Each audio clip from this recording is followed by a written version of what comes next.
mengenai materi yang akan diubah ataupun juga ditambah, termasuk mekanisme atau prosedur pelaksanaan perubahan.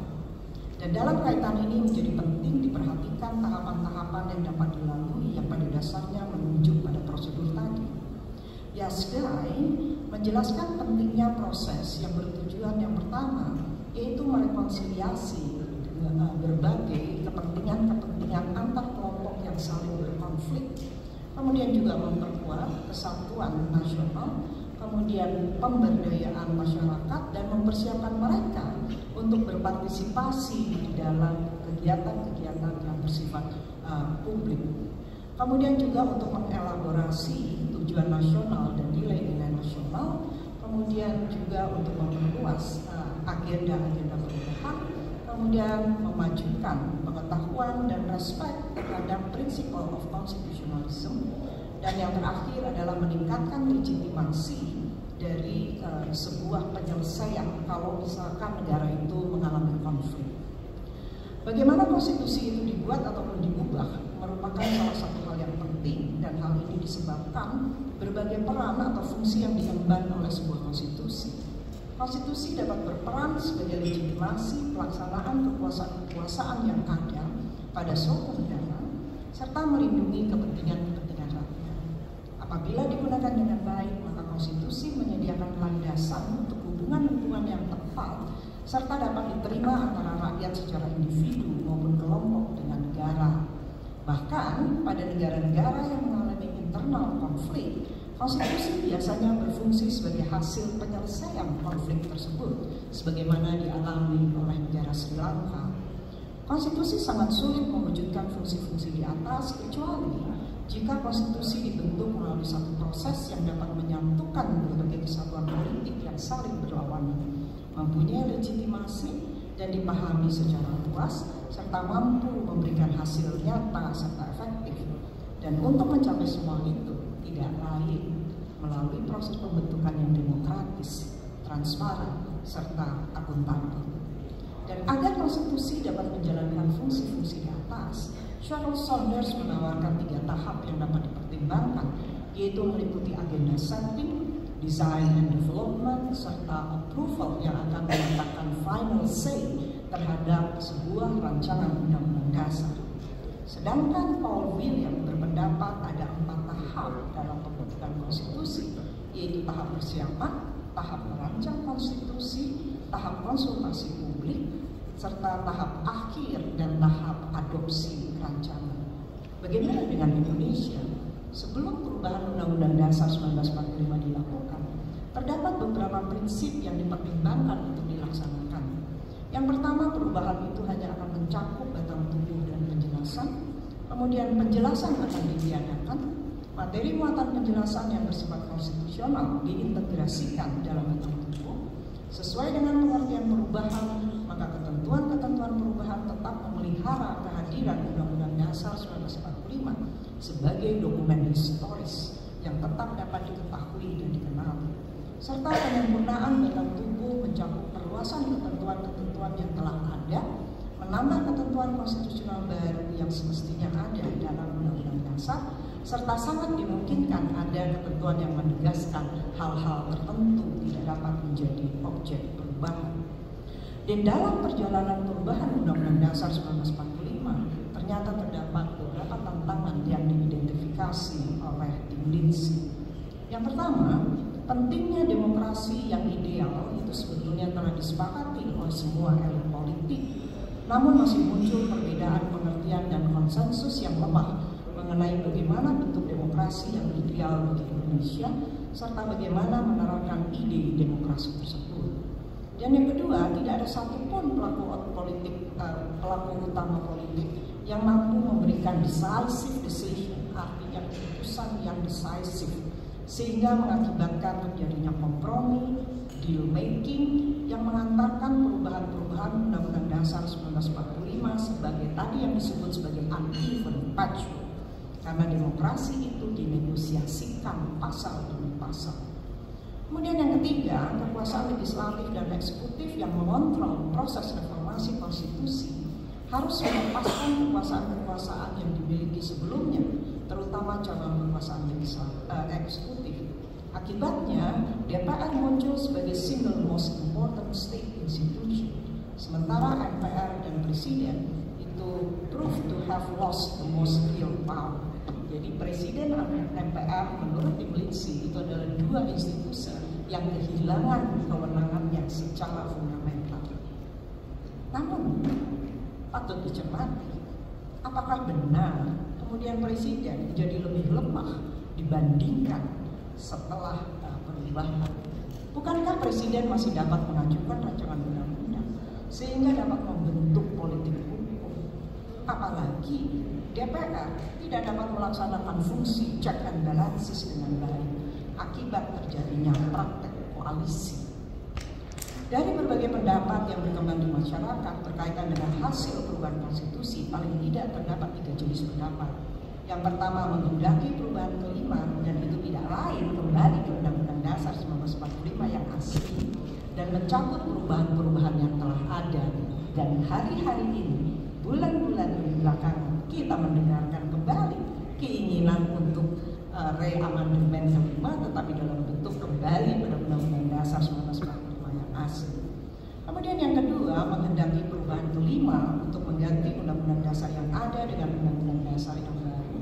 Kemudian yang ketiga, perubahan kelima untuk menata ulang Undang-Undang Dasar yang ada yang meliputi sistematika, bahasa, cara perumusan, menghilangkan duplikasi, kemudian mengeluarkan materi muatan yang dianggap tidak layak masuk dalam Undang-Undang Dasar. Itu adalah perubahan-perubahan atau perkembangan-perkembangan yang terjadi setelah 20 tahun perubahan Undang-Undang Dasar.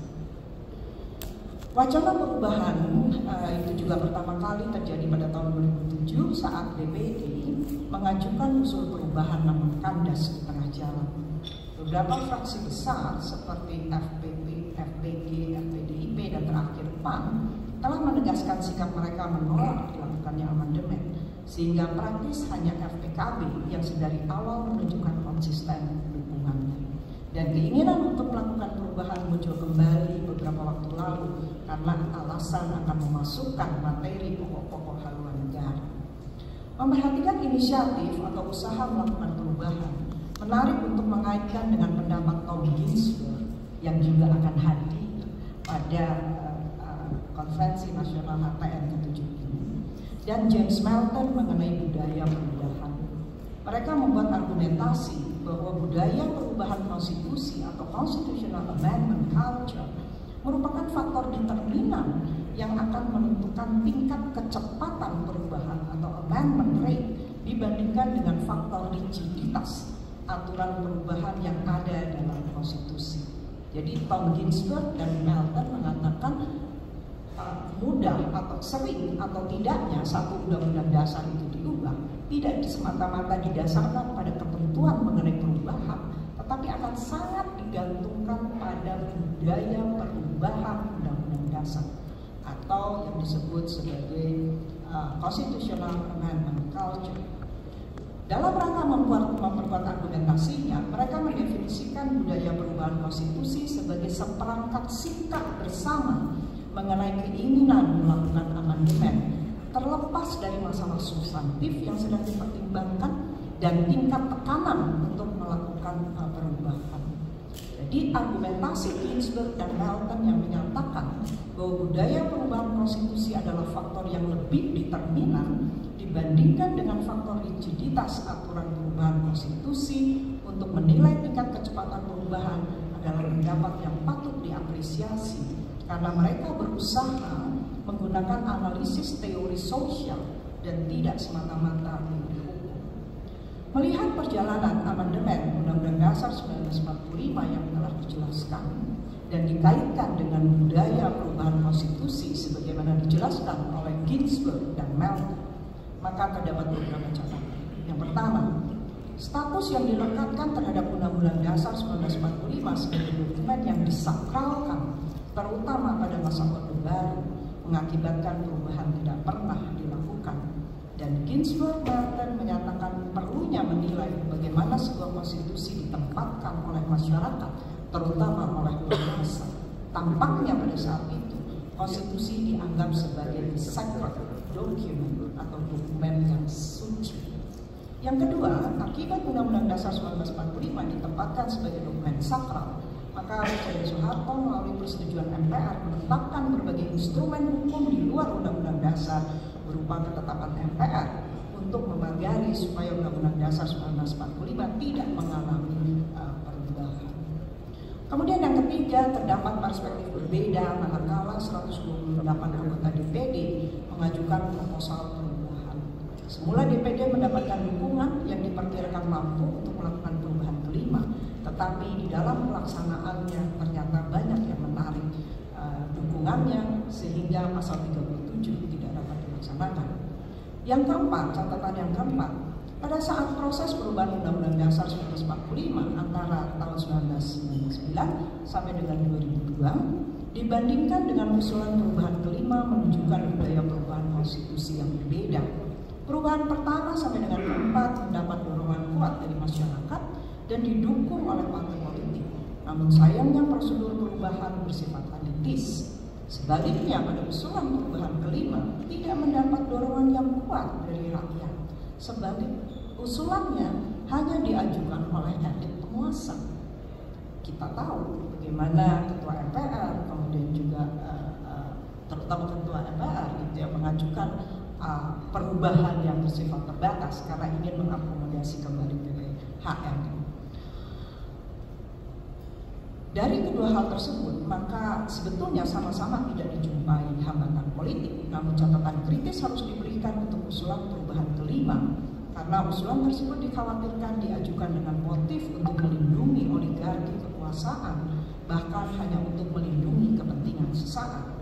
Dan yang kelima berkenaan dengan spesifiti, khususnya panjang huruf ataupun juga ruang lingkup. Undang-Undang Dasar 1945 perubahan harus diakui membawa perubahan-perubahan yang signifikan dibandingkan dengan Undang-Undang Dasar 1945 yang lama. Ibu dan Bapak, pada saatnya sekarang saya akan menyampaikan mengenai bagaimana peran partai politik, dan saya mohon maaf kepada teman-teman dari ilmu politik karena saya menyinggung sedikit. Dan perubahan Undang-Undang Dasar 1945 yang semula dimaksudkan untuk menjadikan sebagai sebuah konstitusi yang demokratis, dalam kenyataannya masih jauh dari harapan. Undang-Undang Dasar 1945 yang seharusnya mampu membentuk masyarakat atau constitute the society or constitute the people, kemudian memberdayakan masyarakat, empower the people, serta melindungi masyarakat atau to protect the people, yang merupakan karakteristik dari satu konstitusi yang demokratis, acap kali dilanggar. Dan pelanggaran-pelanggaran tersebut antara lain disebabkan oleh sistem politik yang tidak sehat. Kepada masyarakat diperlihatkan betapa sulitnya menerapkan demokratisasi partai politik, bahkan tingkah laku politik secara nyata bertentangan dengan prinsip-prinsip demokrasi dan konstitusionalisme. Kita melihat di depan mata, tadi sudah disampaikan oleh Direktur Pusat, bagaimana kekuasaan legislatif dilaksanakan, bagaimana kekuasaan yudikatif, dan bagaimana pengisian jabatan-jabatan yang ada di negara ini banyak sekali yang melanggar prinsip-prinsip yang ada di dalam Undang-Undang Dasar. Mengapa politisi dipandang sebagai aktor penting dalam pelaksanaan sebuah konstitusi? Orang-orang yang berada dalam lingkungan dan mengendalikan sistem politik itu mempunyai kesempatan menggunakan kedudukan mereka untuk mendatangkan keuntungan bagi mereka sendiri. Dan dalam kalimat Greg Craven dikatakan, the overwhelming majority of politicians today are not politicians because they are important, but important because they are politicians. Jadi mereka itu bukan penting itu karena mereka adalah politisi yang penting, tapi karena semata-mata mereka hanya politisi saja. Para politisi memang tidak seluruhnya buruk atau lebih buruk dari yang lain, namun sebagaimana yang lainnya mereka cenderung memberikan penilaian tinggi bagi dirinya atau yang disebut sebagai self-regarding. Bahkan mereka juga cenderung memperbesar kepentingan bukan hanya untuk kekayaan melainkan juga pengakuan dan prestis. Bahkan menurut Bruno Frey dan Alois Schuster, para politisi dapat menggunakan beberapa cara mendapatkan keuntungan dari masyarakat atau mengeksploitasi masyarakat. Pertama, politisi dapat membuat keputusan yang mereka ketahui menyimpang dari keinginan publik. kedua, para politisi bisa menjamin dirinya memperoleh keistimewaan yang luar biasa dalam bentuk penghasilan langsung untuk mereka, partai politik, uang pensiun, atau keuntungan-keuntungan lain. Para politisi juga memiliki kepentingan yang sama untuk melindungi dan memperbesar eksploitasi, dan hal itu berarti mereka mempunyai kesempatan membentuk sebuah kartel untuk melawan masyarakat umum. Kalaupun ada politisi yang baik, yang kebetulan menjadi anggota kartel tersebut, tindakan-tindakan yang dianggap bertentangan dengan common interest dengan cepat akan mendapatkan sanksi dari yang paling ringan hingga yang terberat berupa pemecatan. Dan penjelasan peran politisi di atas membawa kesadaran pentingnya menetapkan dan melaksanakan etika politik yang bermartabat guna terlaksananya paham konstitusi. Etika politik harus dimaknai sebagai sebuah tuntunan berperilaku atau aturan perilaku yang penegakannya didasarkan pada moral. Bagaimana ke depan? Saat ini, Ibu dan Bapak, saudara-saudara semua, kita hidup di era di mana demokrasi dan prinsip negara hukum mengalami degradasi yang berlangsung secara lambat dan bertahap, yang dikenal dalam beberapa istilah liberal turn, anti-konstitusional populist backsliding, dan sebagainya. Dan berbagai kemunduran atau kemerosotan tersebut disebabkan oleh beragam faktor yang meliputi faktor ekonomi, politik, dan sosial. Selain itu, kemunduran juga terjadi karena lemahnya rasa kebangsaan atau kenegaraan, kemudian korupsi yang merajalela, lemahnya civil society atau penolakan terhadap hal-hal yang bersifat rasional. Dan ini akhir-akhir ini kita juga melihat bagaimana kebijakan-kebijakan yang diambil oleh negara terkesan kebijakan-kebijakan yang anti-sains. Dan tantangan yang dihadapi oleh bangsa Indonesia untuk mempertahankan nilai asas prinsip serta norma-norma undang-undang dasar tidaklah mudah. Malam ini, saudara-saudara, kita berkumpul sebagai ilmuwan yang mempelajari, mendalami, mengembangkan ilmu tata negara. Sebagai ilmuwan, kita memahami pesan Bung Hatta dalam pidatonya yang berjudul Tanggung Jawab Moral Kaum Intelijensia, yang diucapkan pada tanggal 11 Juni 1957 di hari alumni pertama UI. Bung Hatta mengatakan kaum intelijensia adalah bagian dari rakyat, warga negara yang sama-sama mempunyai hak dan kewajiban. Ia ikut serta bertanggung jawab. Tanggung jawabnya adalah intelektual dan moral. Intelektual karena mereka dianggap golongan yang mengetahui, sedangkan moral karena masalah ini mengenai keselamatan masyarakat saat ini, sekarang, dan kemudian. Melengkapi pesan Bung Hatta, izinkan saya mengutip pendapat Profesor Bagirmanan yang diucapkan dalam pidato Purnabakti sebagai guru besar pada tanggal 6 Oktober pada tahun 2011. Beliau mengatakan kepada rekan-rekan yang mendalami ilmu hukum tata negara, ilmu hukum tata negara bukanlah ilmu yang sangat netral, karena itu tidak selalu aman dan nyaman. Ilmu hukum tata negara adalah salah satu cabang ilmu kenegaraan, sangat erat bersentuhan dengan organisasi dan sistem kekuasaan yang tidak selalu sejalan dengan asas, kaidah, dan konsep ilmu hukum tata negara. Tanpa karakter atau kepribadian yang kuat, ahli hukum tata negara dapat menjadi alat kekuasaan belaka. Saya berharap kalian tetap teguh dengan prinsip-prinsip keilmuan yang bertanggung jawab. Jadilah selalu peniup sangkakala apabila kekuasaan tidak lagi bekerja demi kepentingan dan kebaikan bersama. Dan sebagai ilmuwan, kita dihadapkan pada kebutuhan dan keniscayaan melakukan berbagai perubahan dalam cara berpikir guna mengembangkan ilmu hukum tata negara. Dan dalam kaitan ini saya mengajak semuanya, mengajak Ibu dan Bapak terutama yang menggeluti ilmu hukum tata negara, membaca bab dalam buku yang ditulis oleh Bradley Watson dengan judul Academic Progressivism. Ini menjadi menarik untuk dipelajari. Akhirnya, sebagai penutup, saya ingin mengatakan bahwa dalam konteks Indonesia, keberadaan aturan prosedur perubahan konstitusi sebelum Undang-Undang Dasar diubah dan setelah diubah menunjukkan budaya yang berbeda. Manakala aturan perubahan bersifat rigid, nyatanya Undang-Undang Dasar 1945 tidak pernah diubah. Dan keinginan untuk tidak melakukan perubahan didorong oleh elit penguasa. Sebaliknya pada masa awal reformasi, ketentuan yang fleksibel tersebut justru digunakan melakukan perubahan-perubahan yang sangat fundamental dalam beberapa hal, memperkenalkan paradigma baru. Dorongan kuat bukan datang terutama dari penguasa melainkan masyarakat. Namun munculnya usulan perubahan kelima yang kembali disampaikan oleh penguasa, seakan-akan budaya perubahan konstitusi berputar kembali ke tangan para elit dan menjauh dari rakyat. Namun perlu juga disadari bahwa Undang-Undang Dasar yang sempurna tidak akan pernah menjamin terwujudnya cita-cita. Sangat tepat ungkapan penjelasan Undang-Undang Dasar 1945 yang menyebutkan pentingnya semangat penyelenggara negara, dan semangat ini harus diartikan sebagai integritas dan moral tinggi pada setiap penyelenggara negara. Undang-Undang Dasar adalah untuk rakyat, bukan rakyat untuk Undang-Undang Dasar. Dengan demikian, kepentingan rakyat menjadi dasar utama melakukan pembaharuan. Pencapaian kesejahteraan rakyat harus didasarkan pada prinsip negara hukum yang demokratis. Kos perubahan harus dipikirkan dan ditimbang secara matang, karena menurut Profesor Rusadi Kartaprawira, pengalaman amandemen menunjukkan bahwa perubahan berjalan terlalu jauh, atau dengan kata lain, bandul perubahan mendorong terlalu keras.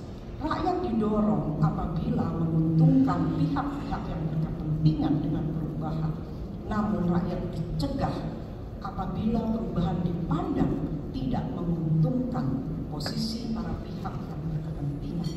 Dan sejarah perjalanan Undang-Undang Dasar 1945 seakan-akan menunjukkan kebenaran sebuah premis yang disampaikan oleh Kay Sewell yang menyatakan, the fact that is or the frequency with which a constitution is amended depends not only on the legal provisions which prescribe the method of change, but also on the predominant political and social groups in the community and the extent to which they are satisfied or acquiesce in the organization and distribution of political power which the Constitution prescribe. Fakta, mudah atau seringnya sebuah konstitusi diubah tidak hanya semata-mata didasarkan pada ketentuan-ketentuan hukum yang menentukan metode perubahan, tetapi juga pada kekuatan-kekuatan dominan politik dan sosial di masyarakat, dan sampai sejauh mana mereka itu puas atau berdiam diri terhadap organisasi dan pembagian kekuasaan yang ditentukan oleh Undang-Undang Dasar. Demikian Ibu dan Bapak yang dapat saya sampaikan. Mohon maaf apabila terlalu panjang. Mudah-mudahan dapat memenuhi harapan dari panitia Konferensi Nasional Hukum Tata Negara ke-7. Dan kita sama-sama berharap bahwa Indonesia bergerak ke arah yang lebih maju, tentunya dengan dukungan para ilmuwan hukum tata negara. Akhirul kata, Taufiq Walhidayah. Assalamualaikum warahmatullahi wabarakatuh.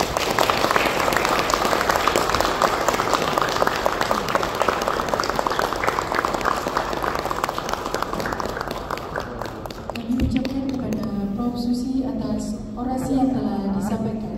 Semoga dapat bermanfaat bagi kita. Terima kasih bro, luar biasa. Bapak Ibu, hari